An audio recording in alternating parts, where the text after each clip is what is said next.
All right, we're back on my Polaris Explorer. It's a 400. It's a 1999. You know, this petcock still kind of leaks.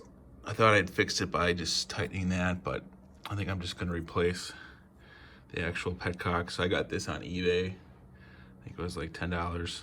So I'm going to pop this. There's a screw right here. I'm going to pop this knob off and then work on getting this petcock off.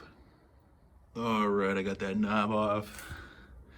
You can see it's leaking a little bit right there. So I think this big nut comes off. So I'm gonna try to work on taking that off next. All right, I popped that nut off and then just popped this back through that hole. So I imagine we'll just have to take off all the fuel lines and then just replace this part, which shouldn't be too hard. Yeah, just be prepared.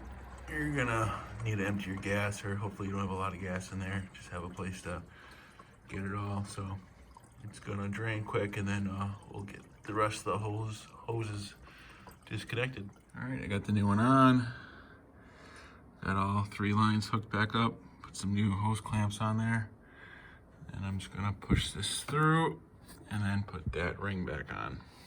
All right, I just put some gas in there. Put the knob back on, so I don't see it leaking anywhere, so looks like that did the trick. Was not hard at all. Thanks for watching.